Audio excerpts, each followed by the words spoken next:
म्हणून भागवत ऐकत असताना सगळ्यात महत्वाची गोष्ट अशी आहे की आपल्याला त्या भागवताबद्दल अंतःकरणात प्रेम असलं पाहिजे, आपल्याला त्याच्याबद्दल भाव असला पाहिजे. आणि जोपर्यंत तुमच्या अंतःकरणात भाव प्रेम जागृत होत नाही तोपर्यंत भागवत ऐकल्याचं फळ प्राप्त होत नाही. मग भावना आणि प्रेम कधी निर्माण होते अंतःकरणात? जेव्हा त्या गोष्टीचं महात्म्य कळतं तेव्हा. एखाद्या गोष्टीचा महिमा महात्म्य कळाला तरच भावना निर्माण होते, तरच त्याच्याबद्दल प्रेम निर्माण होत असतं. म्हणून अगोदर भागवत ऐकण्याच्या अगोदर महात्म्य सांगण्याची प्रथा आहे. आपण काल महात्म्यामध्ये पाहिलेलं आहे की ब्रह्मदेवाला सुद्धा आश्चर्य वाटलं की राजा परीक्षितीचा 7 दिवसात भागवत ऐकल्यानं उद्धार झाला. त्याला आश्चर्य वाटलं, त्यानं सत्यलोकात तराजू लावला आणि भागवत एका पारड्यात ठेवला आणि अन्य उद्धाराची साधनं एका पारड्यात ठेवली. त्याचं मोजमाप केलं तर परिणाम असा धरला की भागवताचं पारडं जर ठरलं, हा भागवताचा पहिला महिमा. दुसरा महिमा, भक्ती ज्ञान वैराग्यांना समाधान प्राप्त झालं, ज्ञान आणि वैराग्य हे तरुण झाले, हा भागवताचा दुसरा महिमा आहे. आणि आता भागवताचा तिसरा महिमा तुमच्या समोर मांडतो आणि महात्म्य समाप्त करून आपण भागवतात प्रवेश करणार आहोत. तिसरा महिमा, नारदांनी विचारलं म्हणे सनकादिकांना, का हो म्हणे महाराज, एवढा मोठा भागवताचा महिमा तुम्ही सांगितला, अजून कोणाकोणाचा उद्धार करतं हे श्रीमद भागवत कथा ऐकल्यानंतर? तर सांगितलं, इमानवा पापकृतस्तु सर्वदा सदा दुराचारता विमार्गगः. म्हणजे जो सदा जन्मभर पाप करणारे आहेत, सदा दुराचार करणारे आहेत, वाम मार्गाने वागणारे आहेत, वाईट गोष्टीमध्ये प्रवृत्त जे आहेत, अशांना किंवा ज्यांचा अकस्मात मृत्यू ज्यांचा झालेला आहे, अशांचं सुद्धा उद्धार श्रीमद भागवत करतं. म्हणजे अकस्मात मृत्यू झाला म्हणजे हे पहा, ज्याची मरणाची वेळ जवळ आलेली नसते तरी त्याला मरण मिळालं की त्याला म्हणायचं अकस्मात मृत्यू. आपण कालच विषय हाताळलेला आहे आणि इथंच आपण थांबलो. ॲक्सिडेंट झाला, फाशी घेतली, अशा अनेक घटना आपल्याला पाहायला मिळतात. मग त्यांना लवकर सद्गती प्राप्त होत नाही, त्यांना पिशाची योनीला जावं लागते. गणेश महाराजांचं म्हणणं नाही, हे भागवताचं म्हणणं आहे. मग अशांसाठी जर श्रीमद भागवत कथा आयोजित केली तरी सुद्धा त्याचा उद्धार होतो, त्याला पिशाची योनीतून मुक्ती मिळते आणि त्याचा उद्धार होतो, त्याला मुक्ती भेटते. म्हणे महाराज काही पुरावा आहे का याच्यासाठी? म्हणे हो. दक्षिण प्रांतामध्ये तुंगभद्रा नावाची नदी वाहते आणि त्या तुंगभद्रा नदीच्या काठावरती एक नगर आहे, त्याचं नाव आहे उत्तम नगर. त्या नगरामध्ये एक ब्राह्मण राहतो, त्याचं नाव आहे आत्मदेव. त्या आत्मदेवाची पत्नी आहे, तिचं नाव आहे धुंदुली. अतिशय सुंदर आहे, देखणीय, रूपवान आहे. सगळं काही आहे त्या आत्मदेवाकडे, काहीच कमी नाही. या कथा नुसती ऐकायच्या नाही, याच्यातून संदर्भ आहे. तुंगभद्रा म्हणजे विशाल आणि श्रेष्ठ परमार्थाचं साधन हे तुंगभद्रा आहे. त्याच्यात उत्तम नगर आहे, म्हणजे परमार्थाच्या अतिशय जवळ आणि समीप असणारं नगर म्हणजे उत्तम नगर. कोणतं नगर आहे उत्तम नगर? म्हणजे हेच आहे ना, हे शरीर आहे. त्या परमार्थाच्या श्रेष्ठ साधनात हे उत्तम नावाचं शरीर आपल्याला प्राप्त झालं. त्याच्यात आत्मदेव ब्राह्मण राहतो. म्हणजे आत्मदेव म्हणजे जीवात्मा. कथा नुसत्या ऐकायच्या म्हणून नाही, त्याचे काही संदर्भ आहेत, ते संदर्भही आपल्याला कळले पाहिजेत. त्याच्यात जीवात्मा राहतो, त्याची पत्नी आहे धुंदुली म्हणजे बुद्धी. आणि त्या जीवात्म्याचं बुद्धीसोबत लग्न झालं. मग याच्यातून सार काय घ्यायचं म्हटलं, एक सोपं आहे. एवढ्या चांगल्या बुद्धीच्या साह्यानं जीवात्म्याशी एकरूप होऊन त्यानं मिळालेल्या उत्तम शरीराच्या द्वारे परमार्थ करून भगवंताला प्राप्त करून घेतलं पाहिजे. या कथेचा सारांश अगोदरच सांगून टाकतो, कथा होईल पुढे. तो आत्मदेव आहे ना, तो वेद विशारद आहे. दुसरा सूर्यच आहे म्हणे, द्वितीय एव भास्कर. थोडास हॅमिंग मारल्यासारखं होते, कडकपणा. हॅलो, ठीक आहे, काय अडचण नाही. तसं तुमच्यावर मी मनापासून खुश आहे बरं का. एकदा टाळ्या वाजवा बरं त्यांच्यासाठी. नाही तर समाधानानं माईक सिस्टम आम्हाला शक्यतो कधी भेटतच नाही. आणि नवनाथ महाराज आमच्या सोबत असतात कायम. आता हे 2 वर्षात नाही, ते बिजी झाले जरा. जोपर्यंत अण्णा होते ना तोपर्यंत ते मग आम्ही टेन्शन नव्हतं आम्हाला. अण्णा गेल्यामुळं जरा आमची दैनच झाली बरं का. अतिशय गोड सिस्टम आहे तुमचं, करावं तेवढं कौतुक कमीच आहे. आणि इतक्या दूरवरून तुम्ही आलात, खरंच म्हणजे सर्व सप्ताह कमिटीच्या वतीनं आणि ग्रामस्थांच्या वतीनं मी तुमचे मनापासून आभार मानतो. फार गोड सिस्टम आहे महाराज, काही सांगायची गरज नाही सगळी. आणि मला आवडलीपेक्षा आमच्या कलाकार मंडळींना अतिशय सुंदर तुमची सिस्टम आवडली. इतक्या लांबून तुम्ही आले आमच्यासाठी, मनापासून धन्यवाद. चला, एवढाच वेद विद्या विशारद आत्मदेव ब्राह्मण आहे, सगळं काही आहे त्याच्याकडे, संपदा आहे, संतती आहे, सगळं काही आहे. पण त्याच्या जीवनात एक दुःख आहे, काय म्हणे, त्याला मुलगा नाही, संतती नाही. हुकलं नाही काही? हा, हुकलं का? त्याची पत्नी धुंदुली, सुंदर आहे, रूपवान आहे, सगळं काही आहे त्याच्याकडे, पण संतती नाही. अनेक क्रिया केल्या त्यांनी, दान धर्म वगैरे सगळं काही केलं महाराज संततीसाठी. अहो, नाना साधनाच्या केल्या खटपटावर. संतती प्राप्त होण्यासाठी माणसं नाही ते प्रयत्न करत असतात. आता माग तिकडे लोक गुजरातलाच जायचे, आता नवीन ठिकाण नाही आलं अजून, पण जायचे लोक. त्यानं भरपूर प्रयत्न केले, दान धर्म केले, सगळं काही केलं, पण शेवटी कंटाळा, संततीने जीव द्यायला निघाला. म्हटलं काय उपयोग एवढं संपत्ती असून, एवढं धन वगैरे कमवलंय, काय उपयोग आहे आपल्याला एवढं सगळं असून, जर संततीत नसेल, पुढं चालवायला कोणी नसेलच तर काय उपयोग आहे. मग जीव द्यायला निघाला. तुंगभद्रा नदीच्या काठावर गेला, पाणी पिला आणि एका झाडाखाली बसला, रडत होता, डोळ्यात आसू येत होते.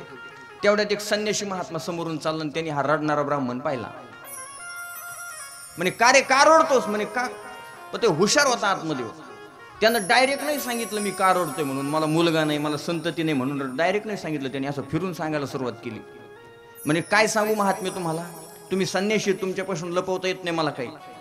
म्हणे माझ्या जीवनात अशी अवस्था आहे म्हणे की माझ्या घरी एक गाय आहे, पण तिला अजून वासरू झालेलं नाही. म्हटलं माझ्या दारात एक झाड आहे, पण त्या झाडाला अजून फळही आलेलं नाही आणि अजून फुलही आलेलं नाही. म्हणे असं? हो. म्हणे एवढंच काय, मी बाजारात जाऊन जर काही फळं आणली तर ते सुद्धा लवकर खराब होतात, जे जास्त दिवस टिकत नाही. ही माझी अवस्था आहे म्हणे. आणि नंतर सांगितलं म्हणे माझं लग्नही झालेलं आहे, सगळं काही आहे, पण मला संतती नाही. आणि एवढं सगळं असल्यामुळे मला दुःख आहे, मी आत्महत्या करायला चाललोय. संन्याशानं त्याचं कपाळ पाहिलं आणि त्याचं कपाळ पाहिल्यानंतर त्या संन्याशाने सांगितलं म्हणे आत्मदेवा, अरे तुला फक्त याच जन्मात संतती नाही असं नाही, तुला इथून पुढे 7 जन्मात संतती नाही. मग तर डोकंच टेकलं त्याचं. म्हटलं या जन्मात न सुख नसाना, पण मग 7 जन्मात नाही, मग काहीतरी करा ना. साधू म्हटलं त्याच्या पुढे आम्हाला काहीच करता येत नाही. ज्याच्या त्याच्या प्रारब्धानं, ज्याच्या त्याच्या भाग्यानं भगवंतानं जे दिलंय त्याला मिळतं ते. आपलं कर्म करायचं काम आहे, आम्ही काहीच करू शकत नाही. शेवटी हातपाय जोडले आणि महाराज साधूचं अंतःकरण म्हणजे कसं आहे, मृदू सबाय नवनीत तैसे सज्जनाचे चित, तोची साधू ओळखावा आणि देवती तिची. साधूला लवकर दया येते बरं का महाराज, आणि ज्याला लवकर दया येते तोच साधू. ज्याला कोणी बोललो का लगेच दांड काढतो तो साधू नाही म्हणायचा. साधूत लय प्रकार आहेत महाराज. साधूचा महत्वाचा गुण, क्रोध लवकरात लवकर त्याला स्पर्श करत नाही. क्रोधापासून जो लांब आहे, कुणी किती बोललं तरी साधू महात्मा. मला सांगा, जगद्गुरु तुकाराम महाराजाला साधू म्हणतो आपण, शांतीब्रह्म नाथ महाराजाला काय म्हणतो आपण? 108 वेळा येऊन थुंकला पण बोलले का काही? उलट आशीर्वाद दिला, क्रोधानं स्पर्श केला नाही. मला सांगा, नाथ महाराजांच्या अंगावर 108 वेळा येऊन थुंकला, त्यांनी आशीर्वाद दिला. मी जर आता रस्त्यानं चाललो, आता तुम्ही पाणी मारले आणि आता तिथं जर ट्रॅक्टर फासल्याने वाटलं मला, त्याच्यात जर पाणी असतं आणि मी त्या शेजारून जर तिथंच गाडी लावली, मी तिथून जर चाललो आणि चुकून एखाद्यानं लहान लेकरानं त्या पाण्यात खडा हाणला असता आणि त्याचे शितोडे जर माझ्या धोत्रावर उडले असते, तर मला सरपंच काय वाटतं, मी आशीर्वाद दिला असता त्याला? मी उचलून त्या डबक्यात टाकला असता तो. एवढं टेन्शन घ्या, इतका भांडखोड नाही मी साधू नाही, पण मी समजदार माणूस आहे. तुम्ही एवढं टेन्शन घेऊ नका. साधू क्रोध येत नाही महाराज साधूला. मला मुद्दा सांगायचा आहे की दया आली साधूला, म्हटले एक काम कर, एक तर 7 जन्म इथून पुढे, या जन्मात नाही पण पुढच्या 7 जन्मात तुला संतती नाही, तुला एक फळ देतो. आणि साधूने एक फळ दिलं महाराज. म्हणे हे फळ तू पत्नीला दे, तुला संतती होईल. आनंद झाला महाराज. घरी आला, धावतच आला आणि पत्नीच्या हातात फळ दिलं. पण पत्नी डेंजर होती, जरा होती, सुंदर होती, रूपवान होती पण कुटील स्वभावाची होती, भांडखोर होती, कंजूस होती, निंदा करणारी होती. एक सांगू का महाराज, बाहेरून माणूस कसा याला किंमतच नाही हो. माणूस आतून चांगला पाहिजे. मग बाहेरून दिसायला तर आपल्यापेक्षा ते पुतळे चांगले दिसतील, पण आत काहीच नाही ना महाराज. तुम्ही बाहेरून कसे राहता, कसे वागता याला किंमत नाही. तुम्ही फार सुंदरच असले पाहिजे, तुम्ही देखणेच असले पाहिजे, अजिबात. तुमचं अंतःकरण शुद्ध असलं पाहिजे, तुमच्या अंतःकरणात प्रेम असलं पाहिजे, तर ती सुंदरता बाहेर दिसत असते.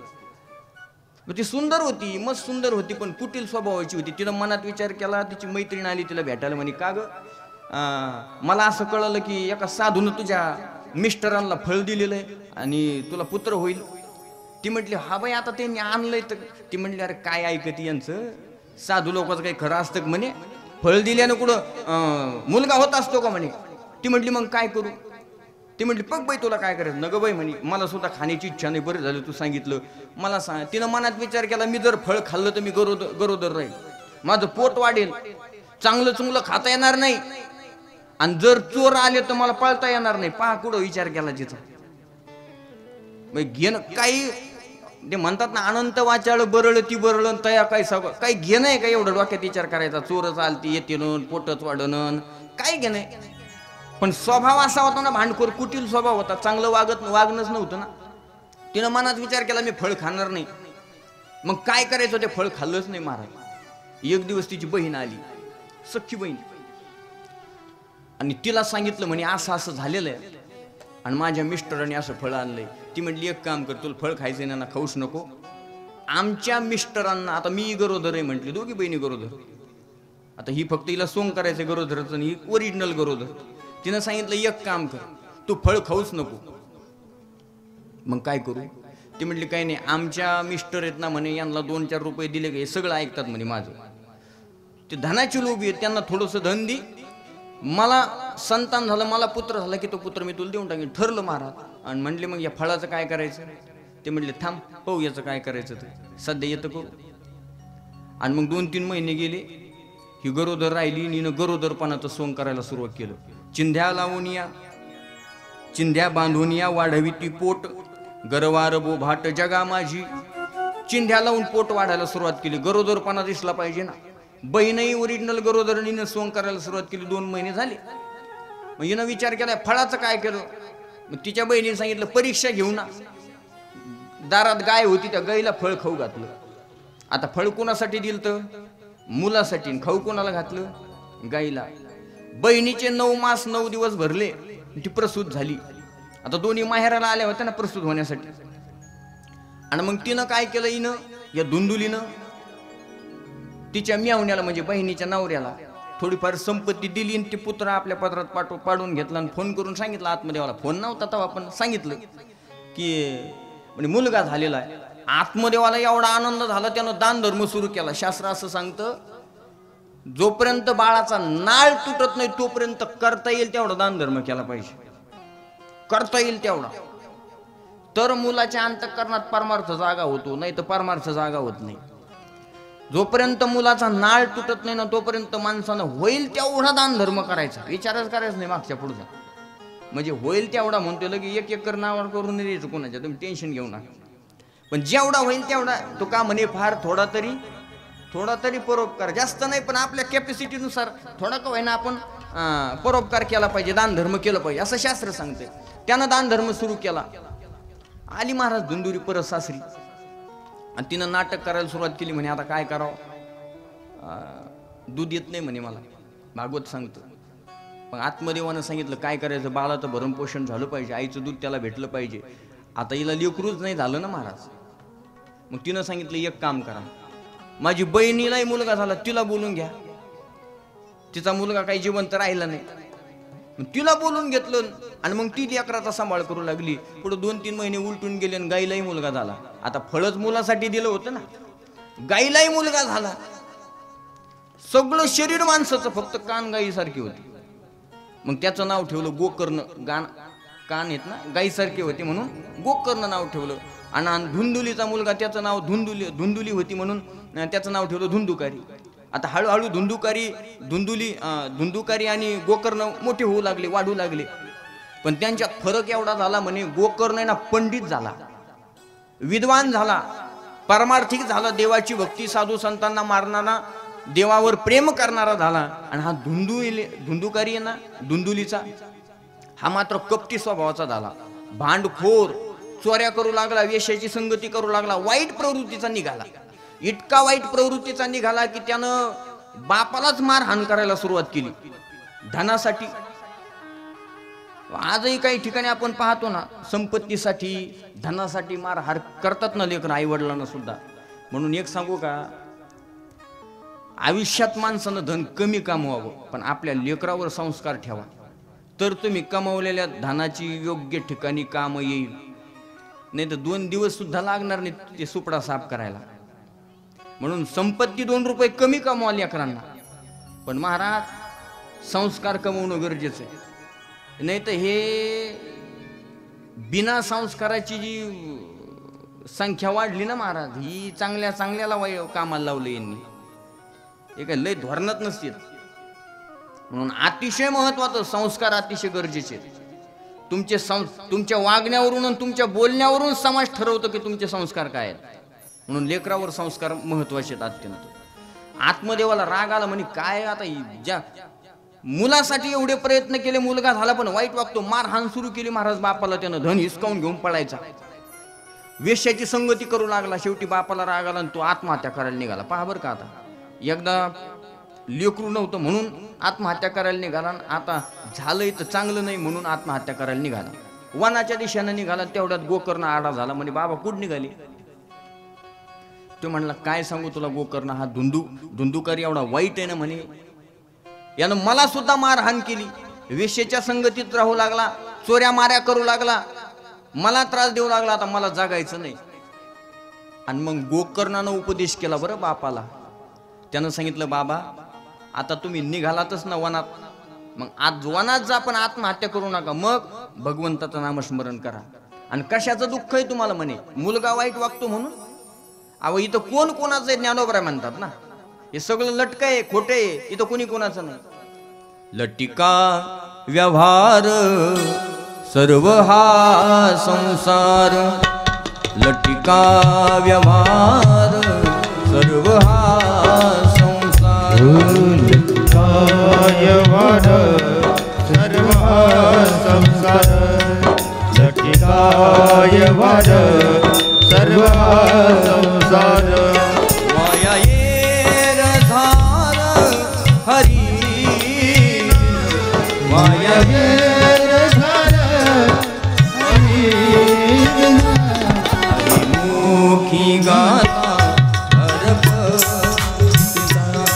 हरिमुखी गाता हरपलिता. हरी वाया येर धार हरी, हरिमुखी गाता हरपलिता, हरिमुखी गाता हरपलिता.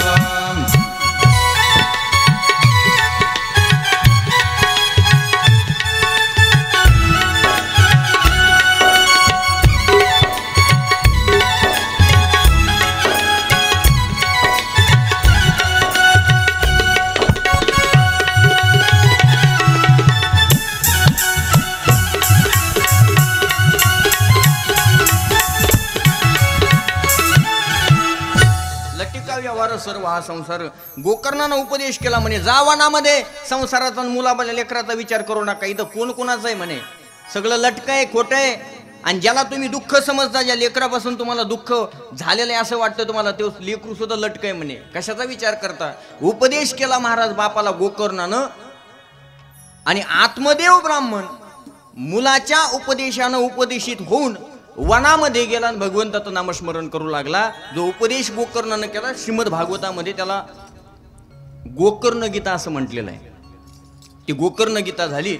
आणि त्यानंतर शेवटी आता वडीलही निघून गेले आणि आता याला रान मोकळं झालं महाराज धुंदुकारीला. आत्तापर्यंत वडिलांना त्रास देत होता, आई त्याची बाजू घेत होती. एक सांगू का, मुलगा जर वाईट वागत असेल ना, बाप जर त्याला समजून सांगत असेल ना, तुम्ही मध्ये पडायचं नाही. पहा, कधीच न पिणारं लेकरू जर चुकून एखाद दिवशी पिऊन घरी आलं आणि बापाला कळालं तर बाप काय करतो, आईला सांगतो, आरतीच ताट कर बरं. कधीच्या नवत आपलं लेकरू पिऊन घरी आले, त्याचं स्वागत असं म्हणतो का? ते तसं नाही म्हणत, असा दांडा काढतो आणि नीट नीट हाणायला बघतो. पण आपली माया लईच पातळी ना. तुम्हाला कळतं का, एकुलती एक आहे ना, आणि ते काय रोजच पितो का? एखाद दिवशी पिलं म्हणून काय झालं, आणि असं कुठं असतं का, आणि असं हानीत असतेत काय? अगं एकदा पिलं ते पिलं का मग पिलंच. आपण आड यायचं नाही महाराज संस्काराच्या बाबतीत. एक सांगू का, तुम्ही सगळ्या गोष्टीत कॉम्प्रोमाइज करा, संस्काराच्या बाबतीत कॉम्प्रोमाइज करायचं नाही. नाही तर आयुष्यभर म्हातारपणात मग आपल्यालाच कॉम्प्रोमाइज करावं लागतं. ते बंगल्यात आणि आपण शेडमध्ये. हरे राम हरे राम. त्याच्यामुळं संस्काराच्या बाबतीत कधीच आड यायचं नाही महाराज. एकदा सवय लागली की लागली ना, मग ते धोरणात नाही राहत आणि दुसऱ्याला धोरणात ठेवत नाही. मला महत्वाचा मुद्दा सांगायचा आहे. वडील निघून गेले वनामध्ये आणि गोकर्ण आता धुंदुकारी आता आईला सुद्धा त्रास द्यायला लागला, आईला सुद्धा मारहाण करायला लागला. आईला राग आला, म्हणे काय उग याची बाजू घेत होते आणि मला सुद्धा त्रास झाला. ती सुद्धा निघाली महाराज, रात्रीच निघाली, चालता चालता एका विहिरीत पडली आणि मेली महाराज. आता आई गेले, वडील गेले. आता यानं काय केलं, आतापर्यंत बाहेर जाऊन वेश्याची संगती करत होता, आता यानं 7-8 वेश्याच घरात घेऊन आला. आता पैशासाठी आल्या होत्या ना महाराज वेश्या, हा त्यांच्यासाठी चोऱ्या मारा करायचा, लबाड्या करायचा आणि त्यांना धन आणून द्यायचा. मग त्या वेश्यांनी एक दिवस मनात विचार केला, म्हणे कधीतरी हा पकडल्या जाणार, आणि हा पकडला गेली की आपला इन्कम सोर्स बंद होणार. मग काय करायचं, आता येणं जेवढं आणलंय ना हे घेऊ आणि इथून पसारू. म्हणले हा तर शोधत येईल, हा डेंजर आहे. म्हणले मग काय, यालाच मारून टाकून म्हणले. मग रात्री झोपला आणि एक दोर आणली महाराज यांनी, चौघी या बाजूनी चौघी या बाजूनी, असा गळ्याला फास लावला आणि वाढायला लागल्या. पण आडमुठ ताकद होती महाराज त्याच्यात. इकडून चौघी तिकडून चौघी ओढत होत्या महाराज, पण मेला नाही तो. लाथाबुक्क्याने हाणायला सुरुवात केली, डोक्यात काठ्याने हाणलं पण मरत नव्हता. मग काय करावं, मग दोघी जणींनी काय केलं, विस्तू येत ना, विस्तव असं गमिलं भर, असं छोटं गमिलं विस्तूच घेतले आणि त्याच्या नरड्यात टाकले महाराज. ज्वलंत विस्तव, मेला महाराज, प्राण सोडले त्यानं. आणि या वेश्यांनी काय केलं, धन्यवत होतं तेवढं घेतलं आणि पसार झाल्या. आता महत्वाचा मुद्दा असा येतो, तो मरण पावला, त्याच घरात त्यांनी पुरून टाकला, पण त्याच्यावर अंत्यसंस्कार झाले नाही. अंत्यसंस्काराचे जे काही विधी त्याच्यावर झालं नाही. त्याचा परिणाम त्याला पिशाची योनी प्राप्त झाली आणि पिशाची योनीमध्ये असा हिंडू लागला. गोकर्णाने विचार केला, आता इथं थांबण्यात मजा नाही. आई वडील आपले निघून गेले, गोकर्ण तीर्थयात्रेला गेला होता. काही दिवसांनी तीर्थयात्रेहून गोकर्ण आला ना, असा घराच्या समोर अंगणात झोपलेला होता. तेवढ्यात आवाज येऊ लागला. पिशाच्याचा आवाज कसा असतो,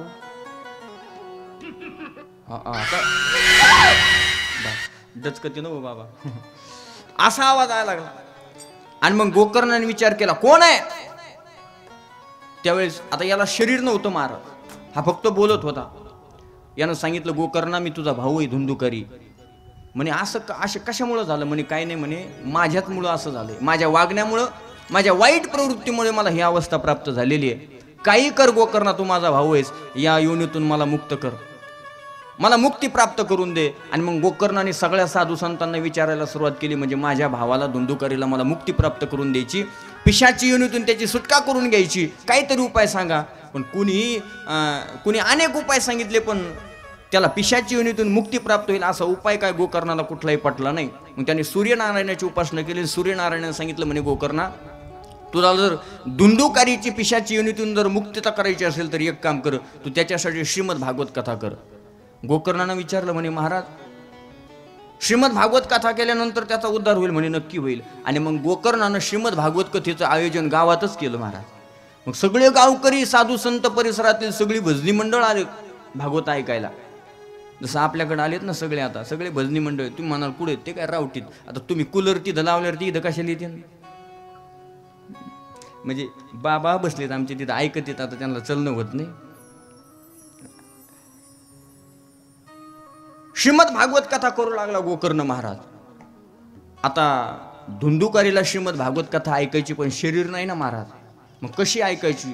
एक बांबूची मोठी उंच बेट होतं आणि त्या बेटात एका बांबूत तो शिरला कथा ऐकण्यासाठी. पहिल्या दिवसाची महात्म्य कथा सुरू झाली आणि पहिल्या दिवशी कथा ऐकल्याबरोबर एवढी अंतःकरणातून त्या धुंदुकारानं कथा ऐकली महाराज. त्याला 7 गाठी होत्या त्या बांबूला. पहिली गाठ फटकन दिशी फुटली महाराज. हो. आणि 7 दिवस एवढी अंतःकरणातून त्या धुंदुकारीनं कथा ऐकली महाराज. त्याचा परिणाम 7 दिवसात 7 गाठी फुटल्या. मोकळा झाला महाराज तो विळू आणि दिव्य स्वरूप प्राप्त झालं धुंदुकारीला. आणि त्याला नेण्याकरता विमान आलं आणि विमानात आता धुंदुकारी बसणार आहे आणि वैकुंठाला जाणार आहे. तेवढ्यात गोकर्ण आडा झाला. म्हणे थांबा, म्हणे फक्त धुंदुकारीनंच भागवत कथा ऐकली का? तुम्ही त्याला विमान घेऊन आले न्यायला? गावकऱ्यांनी नाही ऐकली भागवत कथा. यांना का विमान नाही आलं? ते म्हणले धुंदुकारीनं जशी ऐकली तशी गावकऱ्यांना ऐकली नाही. म्हणे कशी ऐकली? म्हणे 7 गाठी फुटल्या त्याच्या, संदेहाच्या सुटल्या गाठी आणि झालो पोटी. जोपर्यंत आतल्या गाठी फुटत नाहीत ना तोपर्यंत किती आदोळा आपटो परमार्थ केला ना काहीच होत नाही. सोप्यात सांगतो तुम्हाला, या आतल्या गाठी फुटल्या पाहिजे. द्वेष, दुसऱ्याबद्दल द्वेष करायचा, मत्सर, दुसऱ्याबद्दल वाईट भावना, व्यभिचार, अहंकार, ह्याच्या गाठी आहेत ना आतल्या, ह्या फुटून बाजूला मोकळं झालं पाहिजे. तेव्हा परमार्थ होतो, नाही तर परमार्थ होत नाही. तशी भागवत कथा ऐकायला पाहिजे. आणि एवढ्या अंतःकरणातून भागवत कथा धुंदुकारीने ऐकले, त्याचा परिणाम त्याला पिशाची योनीतून मुक्त झाली. एवढी श्रेष्ठ असणारी भागवत कथेचं महात्म्य. धन्य भागवती वार्ता प्रेत पीडा विनाशनी साप्ताहोपी तथा धन्य कृष्णलोक फलप्रदः. एवढी श्रेष्ठ असणारी श्रीमद भागवत कथा, ह्या भागवत कथेचा 3रा महिमा आहे. म्हणून भागवत ऐकत असताना श्रीमद भागवत कसं ऐकायचं याच्यासाठी महात्म्य सांगितलं जातं. आणि आता आपलं महात्म्य पूर्ण झालंय. आता आपल्याला श्रीमद भागवतामध्ये प्रवेश करायचा आहे. भागवतामध्ये प्रवेश करत असताना सगळ्यात अगोदर व्यासदेवांनी एक सांगू का, 7 दिवस भागवत कथा पूर्ण होत नसते. तुम्ही म्हणाल महाराज असं कसं म्हणता? शुकाचार्यांनी राजा परीक्षितीला किती दिवसात भागवत कथा सांगितली? किती दिवसात सांगितली? जिजा किती दिवसात? 9 नाही हो, 7 दिवसात सांगितली. 7 दिवसात सांगितली. आणि तुमच्याकडून कसं काय शक्य होत नाही? आता ऐका, 7 दिवसात भागवत कथा शुकाचार्यांनी राजा परीक्षितीला सांगितली, उद्धार झाला. आणि आपल्याकडनं 7 दिवसात का पूर्ण होऊ शकत नाही? त्याचं उत्तर सांगतो. शुकाचार्य राजा परीक्षितीला सूर्य उदय झाला की कथा सुरू व्हायची आणि सूर्यास्त झाला की कथा बंद व्हायची. हाय तुमची तयारी? इथं तासभर दम निघत नाही. ह्या पायावर त्या पायावर, ह्या गुढ घेऊन त्या गुढ घेऊन. मला काय पुढं भांडवली, मी रातभर सांगन दिवसभर सांगन, मला काय अडचण नाही. अशी कथा शुकाचार्यांनी सांगितली महाराज राजा परीक्षितीला, तेव्हा ती पूर्ण झाली. आणि आपल्याकडे वेळ किती? 2 तास 3 तास फार झाले महाराज. आणि मग सगळ्या श्लोकासहित वगैरे एवढी श्रीमद भागवत कथा सांगणं शक्य नाही. म्हणून जे काही मोजके विषय आहेत, जे काही मोजके श्रीमद भागवताचे भाव आहेत, ते भाव आपण पाहण्याचा प्रयत्न करत आहोत. सगळ्यात अगोदर व्यासांनी देवाचं मंगल केलेलं आहे. मंगल म्हणजे देवाची केलेली वंदना. कुठलंही काम सुरू करायचं ठरलं की देवाचं केलं जातं मंगल. सकळ मंगळ निधी श्री विठ्ठलाचे नाम आधी. तसं व्यासदेवांनी भागवतामध्ये पहिल्या श्लोकामध्ये भगवंताची वंदन केलेलं आहे, मंगल केलेलं आहे. जन्मादस्य यतोन्वयात् दितरत् स्वार्थेष्व भीष्मस्वराट तेने ब्रह्महृदय अधिकवये मुद्यन्ति यत्सूरयः तेजो वारि मृदां यथा विनिमयो यत्र त्रिसर्गो मृषा धाम्ना स्वेन सदा निरस्तकुलहकं सत्यं परं धीमहि सत्यं परं धीमहि सत्यं परं धीमहि. व्यासदेवजी म्हणतात की ज्याच्या त्या सत्य तत्वाचं मी ध्यान करतो, हे विश्व जिथून, या विश्वाची उत्पत्ती लय आणि स्थिती जिथून सुरुवात होते, त्या विश्वात्म्याला, त्या परमात्म्याचं मी ध्यान करतो, म्हणून मंगल केलेलं आहे. त्यानंतर व्यासदेवची पुढे असं म्हणतात की भागवत श्रवण करत असताना माणसाच्या अंतःकरणात निष्ठा असली पाहिजे. जे भागवत आपल्याला श्रवण करायचंय, हे भागवत काय आहे तर व्यासजी म्हणतात हे भागवत म्हणजे निगम कल्पतरो गलितम फलम आणि शुकमुखाद मृतद्रव्य संयुक्तम. निगम म्हणजे वेद आणि वेदरूपी कल्पवृक्षाला लागलेलं भागवत काय तर फळ आहे म्हणे असं. पण त्याचा असं महत्वाचा मुद्दा आहे की नुसतं फळ आहे असं म्हणून जमत नाही, ते गलितम फळ आहे म्हणजे गळालेलं फळ आहे. वेदरूपी कल्पवृक्षाला लागलेलं भागवत फळ आहे आणि ते गळून पडलेलं फळ आहे. मला सांगा फळ कधी गळून पडतो? ज्यावेळेस ते पक्व होतं त्यावेळेस ते गळून पडतो. आता पाडाला आंबा पिकतो, ते आहे ना काय आंबा आहे तो नाही ते गाणं नाही हो, ते तसं नाही. ते मला सांगायचं काय, कैरी, मला सोप्या बाय, कैरी गळून पडते का? करपली तरच गळून पडते. दोन प्रकार आहेत गळून पडण्यात, एक करपल्यानंतर आणि एक पक्व झाल्यानंतर. तर हे करपून पडलेलं नाहीये, हे पक्व होऊन पडलेलं आहे. कैरी सहजा गळून पडत नाही, पण आंबा पिकला परिपक्व झाला की तो गळून पडतो. आणि त्याच्यात आणखी शुकाचार्यांचं सारख्या पोपटाचं मुख त्याला लागलेलं आहे. म्हणजे पहा, आता जे आंबा काढणारी लोक असतात ना, तुम्ही पहा, ज्या पाडाला ज्या आंब्याला पाखरानं टोकरलंय का, तो पाड आहे ना, तो आंबा ती काढणारी माणसं ती सेपरेट बाजूला ठेवतात का? कारण त्याची गोडी विशेष असते, कारण त्या पाखराच्या तोंडातली लाळ सुद्धा त्या आंब्याला लागलेली असते. मुळात आंबा गोड आणि त्या लाळेनं त्याला आणखी गोडी प्राप्त होते.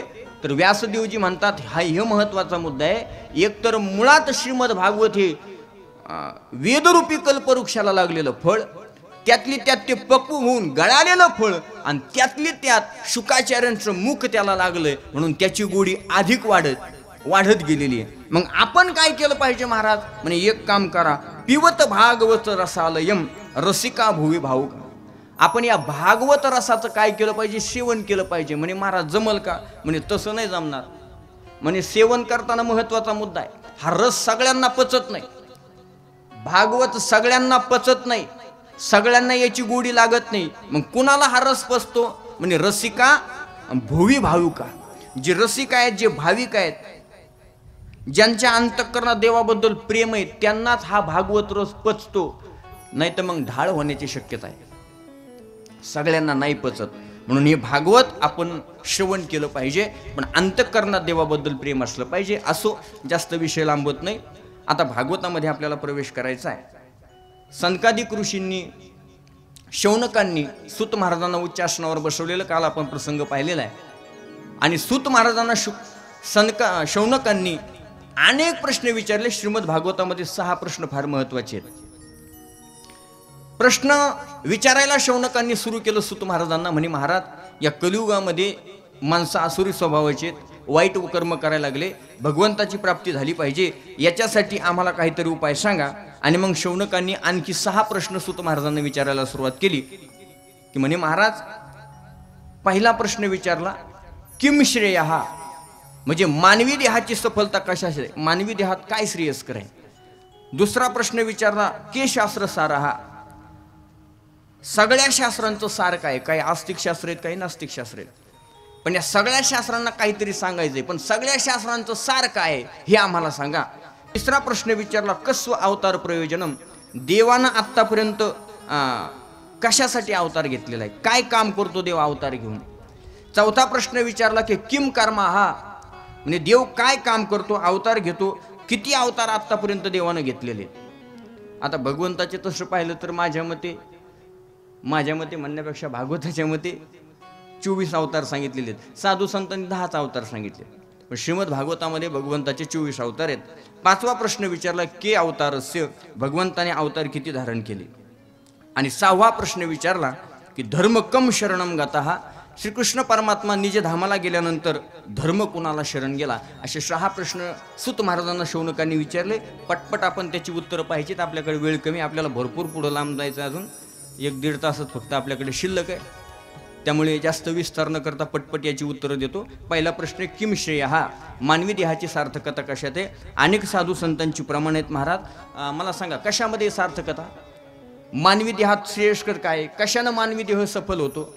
म्हणे महाराज बंगला बांधल्यानंतर, धन मिळवल्यानंतर, संपत्ती गोळा केल्यानंतर, का पोरापुरीचे लग्न केल्यानंतर कशानं सार्थक होतो मानवी शरीर? तर साधू संतांनी सांगितलंय मानवी शरणाची देहाची सार्थकता कशामध्ये? तुका म्हणे जन्मा आल्याचे सार्थक आणि विठ्ठलची एक देखल या. भगवान परमात्म्याची संगती करणं, भगवान परमात्म्याची भक्ती करणं, याच्यामध्येच मानवी देहाची सार्थकता आहे. पहिला प्रश्न झाला. दुसरा प्रश्न विचारला के शास्त्र सार हा. सगळ्या शास्त्रांचं सार काय? आस्तिक शास्त्र आणि नास्तिक शास्त्र या दोन्ही शास्त्रांचं सार एकच आहे. वेद अनंत बोलीला, अर्थ युतुकाची साधीला, विठोबाशी शरण जावे आणि निजनिष्ठा नामे घ्यावे, भगवंताची भक्ती करणं, आणि हे सुद्धा सगळ्या शास्त्रांचं काय सार आहे. तिसरा प्रश्न आहे कस्व अवतार प्रयोजनम. भगवंताच्या अवताराचं प्रयोजन काय? देव का अवतार घेतो? तर देव भक्ताचं रक्षण करण्यासाठी अवतार घेतो, दुर्जनाचा संहार करण्यासाठी अवतार घेतो, आणि धर्माची स्थापना करण्यासाठी भगवान अवतार घेतो. यदा यदा हि धर्मस्य ग्लानिर्भवति भारत अभ्युदामन धर्मस्य तदात्मानं सृजामि परित्राणाय साधूनां विनाशाय च दुष्कृतां धर्म संस्थापनार्थाय संभवानी युगे युगे. धर्माचं रक्षण परमात्मा करतो. ते गीत आहे रामायणातले का, जब जब असं फार गोड लागतं ते म्हणत.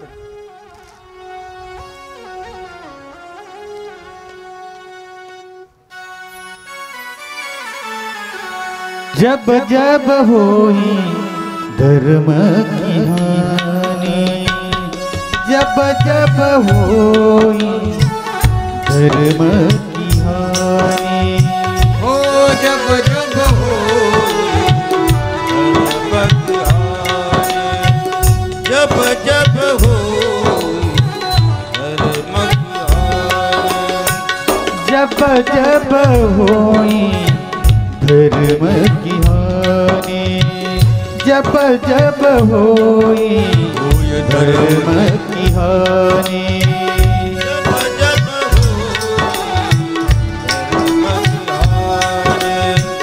जब जब होई धर्म की हानि, तब तब धरे हरे विविध शरीरा, तब तब धरे हरे विविध शरीरा, श्री राम जय राम जय जय राम, श्री राम जय राम जय जय राम, हो श्री राम जय राम जय राम, श्री राम जय राम जय राम. जब जब होय धर्म की हानी बाढई असुर अधम अभिमानी, तब तब प्रभू धरी विविध शरीरा हरवू कृपा निधी सज्जन वीरा. रामायणातलं मला वाटतं गीत आहे ते, की जेव्हा जेव्हा भक्तावर संकट येतं तेव्हा तेव्हा भगवान परमात्मा अवतीर्ण होतो, भक्ताचं रक्षण करतो, दुर्जनाचा संहार करतो आणि धर्माची स्थापना करतो. तिसरं उत्तर प्रश्न झाला. चौथा प्रश्न आहे किम कर्म हा. देव अवताराला येतो आणि काम काय करतो? तर देवाचं काम हेच आहे की संपूर्ण सृष्टीचं सृजन करणं. तुझ्या सत्तेने वेदासी बोलणे, सूर्यासी चालणे, तुझ्या बळे सृष्टी निर्माण करणं हे देवाचं महत्त्वाचं काम आहे. पुढे पाचवा प्रश्न आहे की अवतारस्य. भगवंताचे अवतार किती धारण केले आत्तापर्यंत? तर भगवंताने आत्तापर्यंत 24 अवतार धारण केले. 24 अवताराची नावं सांगतो फक्त पटापटा लक्षात ठेवा. जेवढी राहतील तेवढी काही अडचण नाही, कारण माझ्यात लक्षात राहत नाही, मी लिहून आणलेत. एवढं सोपं नाही ते. 24 अवतार झालेत आत्तापर्यंत म्हणजे भगवंताचे. कोणते ऐका. पहिला भगवंताचा अवतार आहे सनकादिक, की जे 4 जण भाऊ आहेत. सनक, सनंदन, सनातनाजी, सनत कुमार, किंवा त्यांना आधुनिक नाव आहे सुजात. हे 4 जण भाऊ. पहिला अवतार भगवंताचा सनकादिक. दुसरा अवतार आहे वराह. तिसरा अवतार नारद. चौथा नरनारायण. पाचवा कपिल भगवान. 6वा दत्तात्रय. 7वा यज्ञ. 8वा ऋषभदेव. 9वा पृथू. 10वा मत्स्य. 11वा कश्यप. 12वा धन्वंतरी. 13वा मोहिनी. 14वा नरसिंह. 15वा वामन. 16वा परशुराम. 17वा वेदव्यास. 18वा राम. 19वा बलराम. 20वा कृष्ण. 21वा बुद्ध. 22वा कलंकी. 23वा हरी आणि 24वा हयग्रीव. असे किती अवतार झाले? 24 एखादा मागं पुढं झालं तर समजून घ्या अशी. तर या 24 अवताराच्या 24 कथा मी तुम्हाला श्रीमद भागवत असा, कारण भागवत आहे का 24 अवताराच्या कथा सांगितल्याशिवाय संपन्न होत नाही, म्हणून पटपट सांगणार आहे फक्त मी. कारण भागवत त्यालाच म्हणायचं, या भगवंताचे जे 24 अवतार आहेत ते 24 अवताराच्या कथा श्रीमद भागवतात आलेल्या आहेत. त्या 24 अवताराच्या कथा, आता एक अवताराची कथा सनकादिकांचं झालं आहे, आता एक एक हळूहळू आपल्याला घ्यायचं आहे पूर्ण. असे 24 अवतार आहेत. 6वा प्रश्न विचारला म्हणे भगवान कृष्ण परमात्मा धर्म कम शरणम गतः, परमात्मा निज धामाला गेल्यानंतर धर्म कुणाला शरण गेला, तर त्याचं उत्तर सूत महाराजांनी दिलं, म्हणे धर्म भागवतात राहिला. म्हणे धर्म कस काय भागवतात राहिला, तुम्ही तर म्हटले स्वतः भगवान भागवतात राहिला, मग धर्म कस काय भागवतात राहिला. त्याचं उत्तर आहे, जिथे देव आहे ना तिथं धर्म आहे, जिथं संत आहेत तिथं धर्म आहे. म्हणून या आपल्या अंतरवालीमध्ये सध्या धर्म वास्तव्याला आहे. नुसता धर्म वास्तव्याला नाही, तर आपल्या या अंतरवालीमध्ये सध्या 8 दिवस स्वतः श्रीकृष्ण परमात्मा वास्तव्याला आहे भागवताच्या रूपानं. आणि ज्या भागवतात श्रीकृष्ण परमात्मा राहतो, जिथे देव राहतो तिथे काय राहतो, धर्म राहतो. म्हणून भागवतामध्ये धर्म राहिला. म्हणून तुम्ही जर एखाद्या वारकऱ्याला जर विचारलं ना तुम्ही कोणत्या धर्माची आहेत, तर तो काय म्हणतो माहितीये का, आम्ही भागवत धर्माची आहेत. आपला जो वारकरी संप्रदाय ना हा कोणत्या धर्माचा आहे, भागवत धर्माचा. ऐकाजी तुम्ही भक्त भागवत आणि करादती हितचित, शुद्ध करा. ऐकायची तुम्ही. म्हणून आपल्या वारकरी संप्रदायामध्ये गीता आणि भागवताला फार महत्व आहे. का, कारण आपला भागवत धर्म आहे, म्हणून धर्म हा भागवतात राहिला. असे 6 प्रश्नाची उत्तरं शौनकांना सूत महाराजांनी दिले. आणि पुढचे काही अजून प्रश्न शौनकांनी विचारले. त्यातला पहिला प्रश्न म्हणे, महाराज तुम्ही म्हणता की व्यासांनी श्रीमद भागवत कथा लिहिली, पण ही भागवत कथा देवाची लिहिली पाहिजे असं व्यासांना कसं काय सुचलं. म्हणे कुणीतरी प्रेरणा दिली असेल ना. कुणाच्या प्रेरणाने श्रीमद भागवत कथा व्यासांनी लिहिली, श्रीमद भागवत महापुराण लिहिलं. तर सूत महाराज सांगायला सुरुवात करतात, म्हणे हे व्यासजी आहेत ना फार श्रेष्ठ आहेत, फार ज्ञानी आहेत. या जगामध्ये जेवढं ज्ञान आहे ते सगळं ज्ञान व्यासांचं उच्चिष्ट आहे.